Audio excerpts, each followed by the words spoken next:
Hey y'all, welcome back to my channel. My name is Celeste.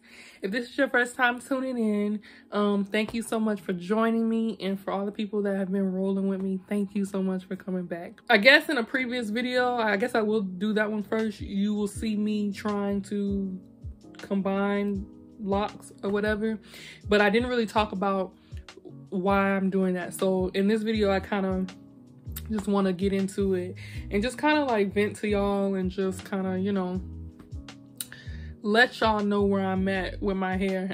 So in the previous video, I basically am showing you guys not how to combine locks, but I just kind of went through and I combined some of my locks, and I was just showing you guys what it looked like from this angle. And I think because the sun is actually getting ready to set, it was really up when I shot that video, but because the sun is getting ready to set now, the way the light coming in, it just looks like my hair is really all the same. It doesn't look like I did anything, but the locks that I combined are these right here in the front. So some I combined 2, some I combined 4, but anyway, that's not the point. The point is, how did I get here? So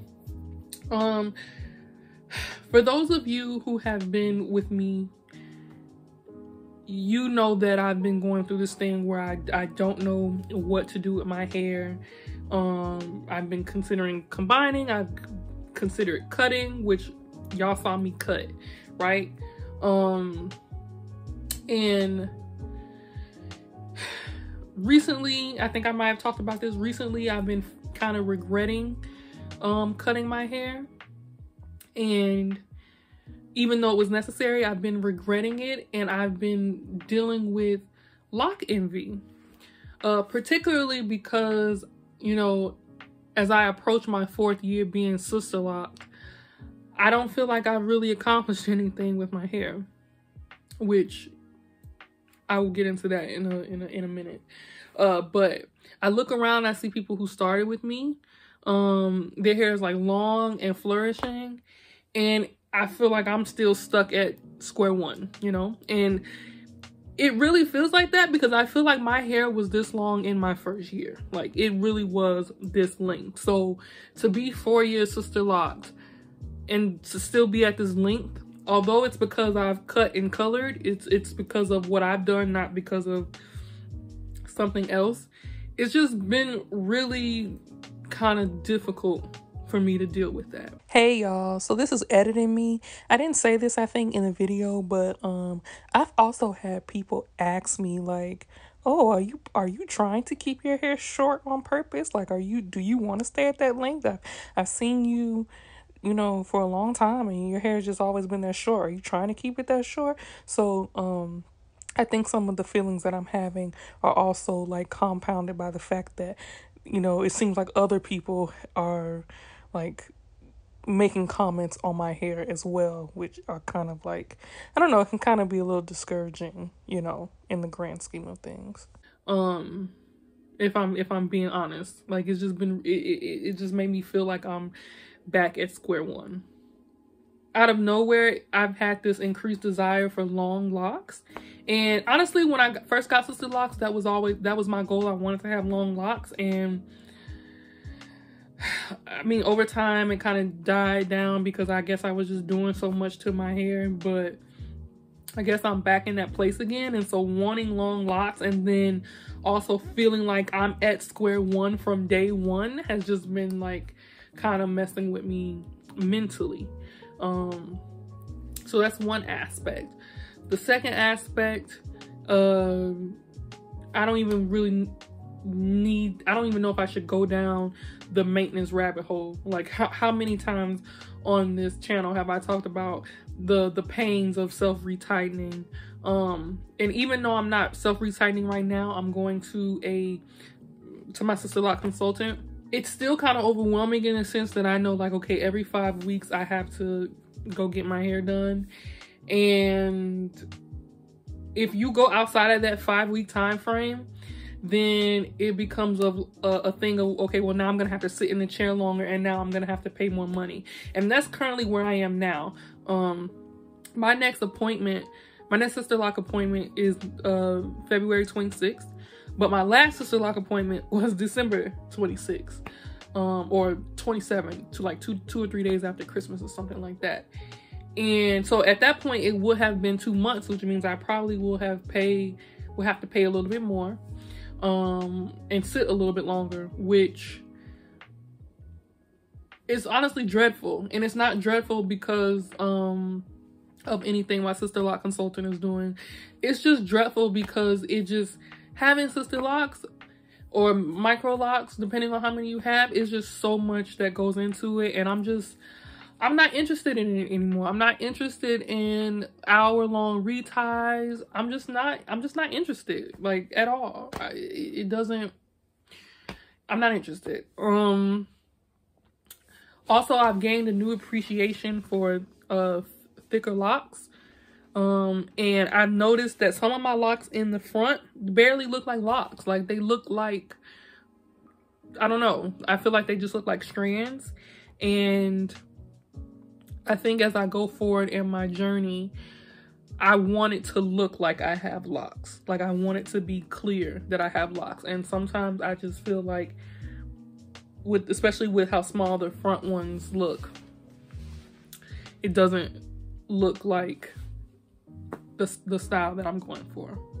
So that's one half of it. That is like, those are my actual grievances, like, with my hair. And again, I just want to preface this with, like, I know it's more important things that's going on in the world than hair, which I'm about to talk about, but I'm sharing my experience and just letting y'all know where I'm at right now. So that's one thing. The second thing is, in the month of January was like a mess. Like, it was a mess. I was sick. I was in a hospital. I didn't have COVID, thank God, but I was sick. I was hospitalized twice, and it prevented me from doing work, just doing the things that I need to do. It took me away from daily life. But I'm feeling better now. So that's the most important thing. And then the second thing that still continues to impact me is my grandfather died.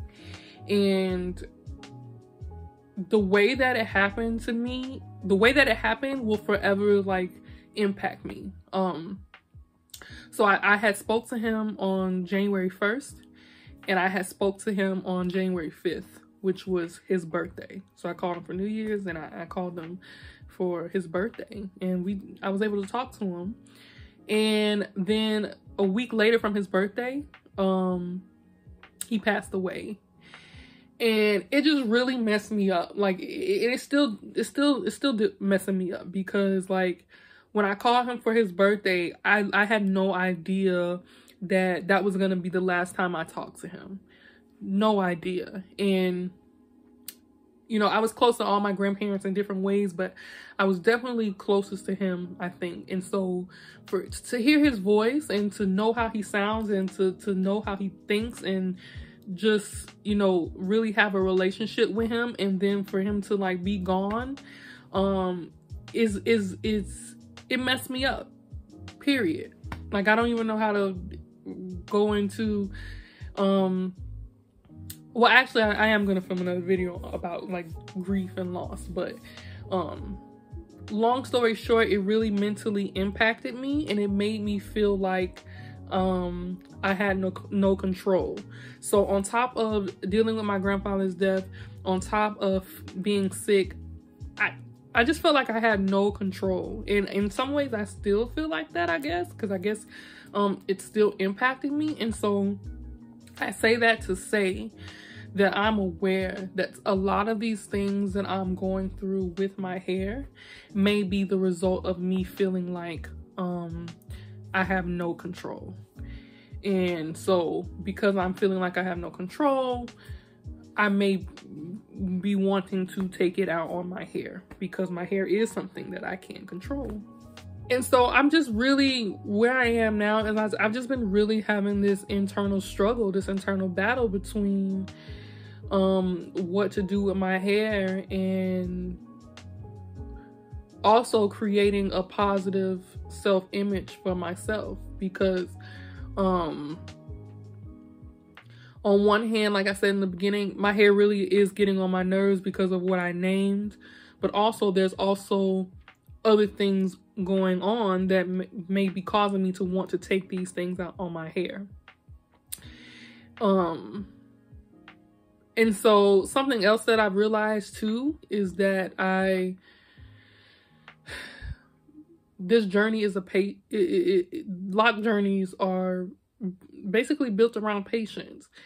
And I've come to the realization that because I've cut and colored and yeah, that's that. Yeah, I've cut and colored my locks and done a lot to my locks since I've had them in these 4 years. If I would just give them the chance, then my locks will probably be everything that I want them to be. But because I haven't really given them a chance, because I've been doing so much to them, I'm not getting the results that I want. And ironically, I also think that's true in my life. I think that if I were to just be a little bit more patient with myself, let go of this feeling of needing to control everything, then I will continue to be the woman that I want to be. But even as I come to those realizations, you know, sometimes it doesn't change how I feel. So it's like I know that I need to be patient, but that doesn't, like, you know, make me actually want to be patient, you know. Or it's easier to it's easier said than done, right? So yeah, that's where I am at this point in my life. I can't remember if I said this already, I'll say it again. In the video where I'm showing you about how I'm combining my locks, I think I asked something to the degree of, well, should I just cut it off and start over?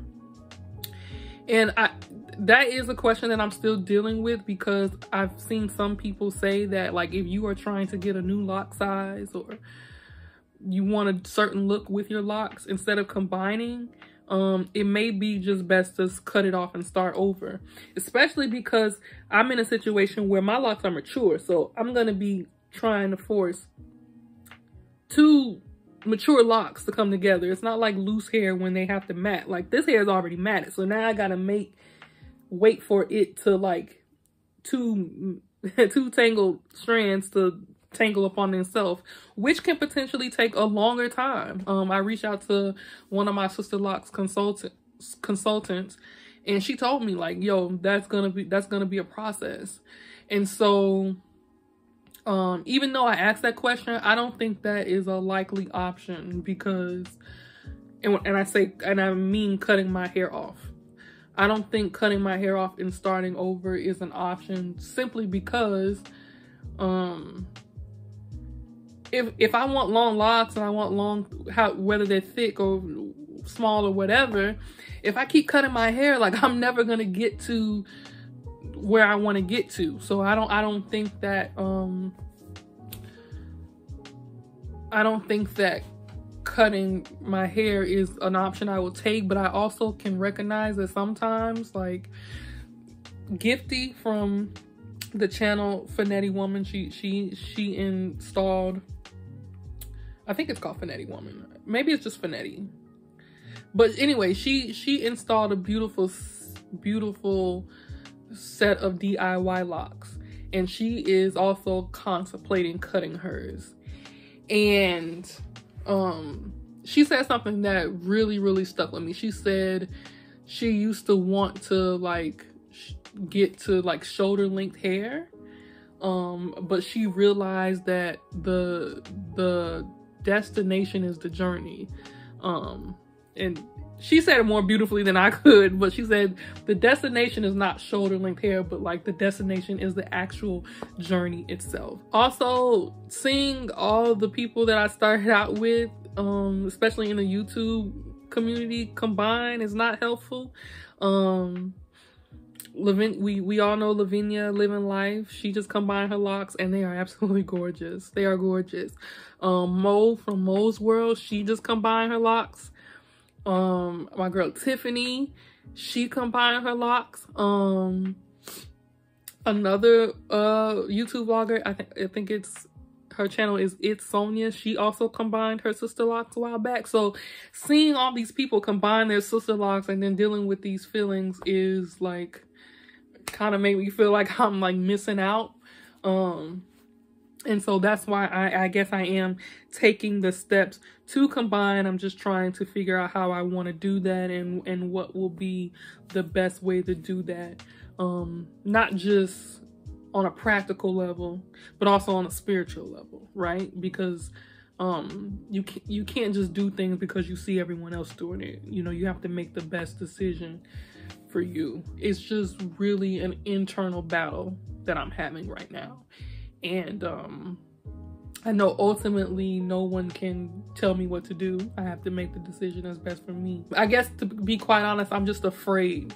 I'm just afraid because locks are a commitment, and anything in life, any goal in life is a commitment. You have to work towards it, and I'm just kind of afraid that like if I cut them off, or even if I combine, that I'm not really giving myself a chance. I'm not really being patient. I guess what I'm asking is for advice from those of you who have been through similar situations. How did you know, just in life generally, when it's time for a certain journey to be over, or how when you're moving into a new phase, how can you differentiate the difference between needing to stay patient and just continue to grow, or like, no, this has served its purpose, it's time for me to move on.